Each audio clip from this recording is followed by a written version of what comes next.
আসসালামু আলাইকুম দর্শক, আজকে আমি দারুণ মজার এক ডেজার্টের রেসিপি শেয়ার করব। আজকে আমি তৈরি করে দেখাবো বিস্কিটের পুডিং। এই দুধ বিস্কিটের পুডিং এই গরমের জন্য একটি পারফেক্ট রেসিপি। প্রথমেই আমি ঘন জাল করে নেওয়া লিকুইড দুধ নিয়ে নিব 3 কাপ।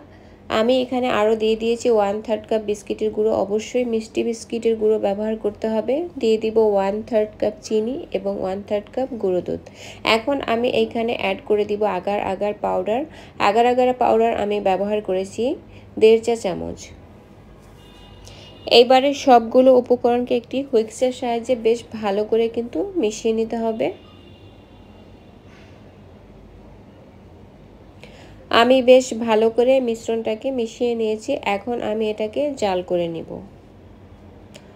চুলার ফ্লেম মিডিয়ামে রেখে তারপরে এই মিশ্রণটাকে জাল করে নিব প্রায় 5 থেকে 6 মিনিটের মতো। আর এই 5-6 মিনিট অনবরত নাড়তে হবে, আর না হলে কিন্তু মিশ্রণটা পাতিলের মধ্যেই দলা পেকে যাবে। তো অনবরত নেড়ে চেড়ে আমি মিশ্রণটাকে যখন জাল করে নিব, ক্রমান্বয়ে আপনারা বুঝতে পারবেন যে মিশ্রণটা ক্রমান্বয়ে কিন্তু ঘন হতে থাকবে। মিশ্রণটা কিন্তু ইতিমধ্যে ঘন হতে শুরু করে দিয়েছে এবং আর ঘন করার কোনো প্রয়োজন নেই। এবারে যে মোল্ডে আমি পুডিংটাকে সেট করব, সেই মোল্ডটাকে আগে থেকেই রেডি করে রাখতে হবে। সেখানে আমি ঢেলে দিয়েছি। আর এই কাজটি কিন্তু দ্রুতই করতে হবে, আর না হলে এই মিশ্রণটা কিন্তু প্যানের মধ্যেই জমে যাবে।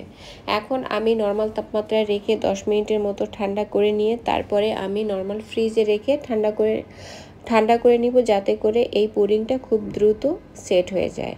চাইলে আপনারা নর্মাল তাপমাত্রায় রেখেও এটাকে ঠান্ডা করে সেট করে নিতে পারেন। সেই ক্ষেত্রে 30 থেকে 40 মিনিটের মধ্যেও কিন্তু এটা মোটামুটি জমে যায়। তো আমি নর্মাল ফ্রিজে রেখে ঠান্ডা করে নিয়েছি। এখন আমি সাইড দিয়ে একটু আলগা করে আনমোল্ড করে নিয়েছি। আর দেখুন কত সুন্দর করে পুডিংটা জমে গিয়েছে। এখন আমি আমার পছন্দ মতো শেপে পিস পিস করে কেটে নিব।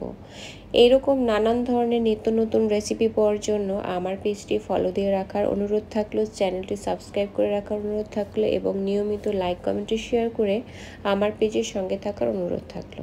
সবাই অনেক ভালো থাকবেন। আল্লাহ হাফেজ।